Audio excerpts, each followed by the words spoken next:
وہ F B are جو قاضی فائز عیسیٰ صاحب کی بیگم سے ان کے ٹیکس کا ریکارڈ نہیں مانگ سکتا، وہ اب ٹیکس کے نام پر کسی بھی پاکستانی کے اکاؤنٹ میں کبھی بھی جتنا بڑا چاہے ڈاکہ مار سکتا ہے اور اسے کوئی پوچھنے والا نہیں۔ یہ پاکستان میں نیو نارمل تھا ان 3 کاموں کے ہونے سے پہلے تک، جو ابھی ہم آگے اس ویڈیو میں ڈسکس کرنے جا رہے ہیں۔ تو welcome to banana republic of Pakistan. السلام علیکم۔ قاضی فائز عیسیٰ صاحب کے خلاف جب پریزیڈنشل ریفرنس دائر ہوا تھا تو انہوں نے اسے سپریم کورٹ میں چیلنج کیا تھا، جسے بندیال صاحب کی کورٹ نے لارجر بینچ نے سنا تھا۔ اس میں میجورٹی فیصلہ ان کے حق میں آ گیا تھا، لیکن اسی میجورٹی بینچ میں سے ایک جج صاحب اس بات پر اتفاق کر گئے تھے کہ قاضی صاحب کی بیگم سے ایف بی آر کسی بھی وقت اگر وہ چاہے تو وہ ان کے ایف بی آر کا، ان کے ٹیکسز کا، ان کی پراپرٹیز کا ریکارڈ مانگ سکتا ہے، جسے بعد میں قاضی فائز عیسیٰ صاحب نے ریویو پٹیشن میں چیلنج کر دیا تھا، صرف اس ایک پیراگراف کی حد تک، وہ پیراگراف بھی سپریم کورٹ نے ختم کر دیا تھا۔ لیکن اب کیا ہو رہا ہے کہ آئی ایم ایف کے ان ریئلسٹک ٹارگٹس کو اچیو کرنے کے لیے ایف بی آر کسی بھی ادارے اور کسی بھی انڈیویجول کے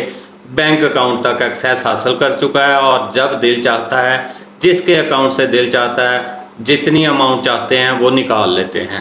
ایسا چل رہا تھا، لیکن اس کے بعد ایک شخص ایف ٹی او کے پاس چلے گئے، فیڈرل امبڈسمین کے پاس، اور وہاں جا کر انہوں نے ایف بی آر کے اس اقدام کو چیلنج کیا کہ وداؤٹ اینی نوٹس اور وداؤٹ اینی ڈیو پروسیس انہوں نے میرے اکاؤنٹ سے پیسے نکال لیے ہیں۔ ایف ٹی او نے بڑا کمپریہنسو آرڈر کیا، ایف ٹی او کے خلاف کافی زیادہ ان کا ریپریمانڈ بھی کیا گیا،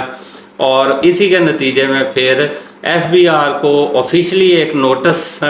جاری کرنا پڑا اپنے تمام کمشنرز کو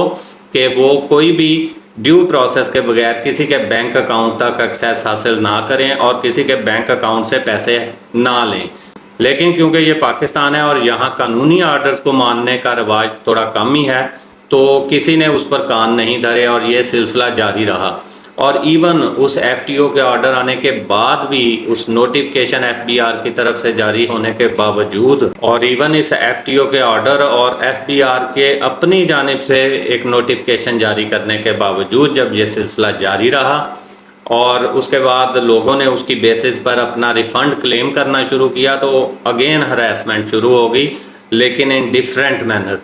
کہ اس بار اب انہیں کہا جاتا تھا کہ آپ ڈیو پروسیس کے تحت جب کاٹے گئے پیسے تو کوئی پروسیس فالو نہیں کیا گیا، لیکن اب جب وہ چوری کا پیسہ واپس کرنا ہے تو ان کو، پٹیشنرز کو، اپلیکینٹس کو کہا جا رہا ہے، جن کی جیب پر، جن کے بینک اکاؤنٹس پر ڈاکہ پڑا ہے، انہیں کہا جا رہا تھا کہ آپ اب ڈیو پروسیس اڈاپٹ کریں، آپ اپلیکیشن فائل کریں، فلاں اتھارٹی سے اس کی منظوری لیں، تو اس کے بعد آپ کا وہ